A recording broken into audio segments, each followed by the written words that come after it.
Okay, Mr. President, you were talking about a new relationship based on trust. And President Dilma just mentioned when Brazil canceled this trip because a matter of trust. And Brazil is also in the middle of a very deep political and economical crisis. Can you trust one another in this moment to build this new chapter? Well, my President, oh, I'm sorry, go ahead. I'm sorry. E, presidente, o Brasil se vê como... Madam President, Brazil views itself as a global player and leader in the world scene, and the U.S. sees Brazil as a regional player. How do you reconcile or strike a balance between those two visions? Well, I'm actually going to answer, in part, the question you just asked the President. We view Brazil not as a regional power, but as a global power. If you think about the preeminent economic forum for coordinating between major economies, the G20, Brazil is a major voice in that. The negotiations that are going to be taking place in Paris around climate change can only succeed with Brazil as a key leader.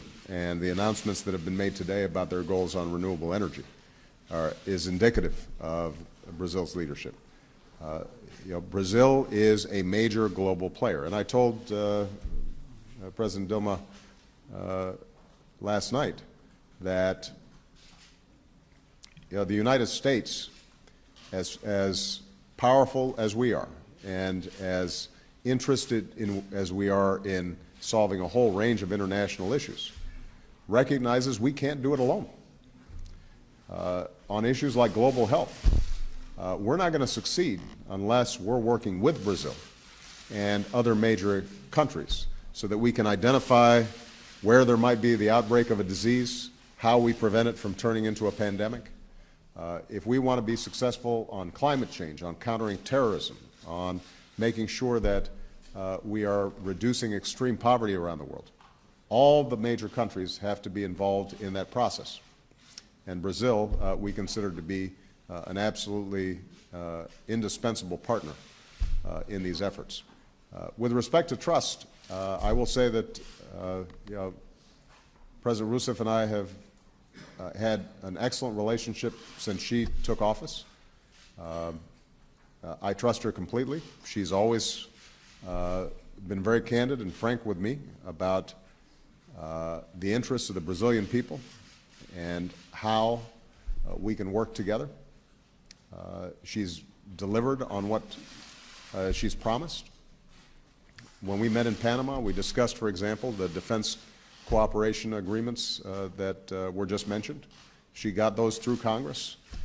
As somebody who knows something about Congresses, I know that's never easy.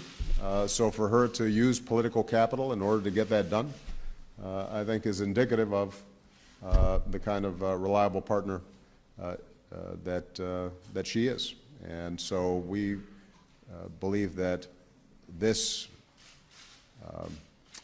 meeting that we've had this week builds on a series of steps that have continued to deepen cooperation between our two countries. There's still going to be differences occasionally, but that's true with every one of our close friends and allies.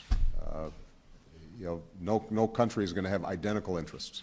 There will always be some frictions, but our common values, the strong people-to-people relations that we have, the fact that we are the largest countries in the hemisphere with similar histories, I think all that means that we should be very strong partners for years to come.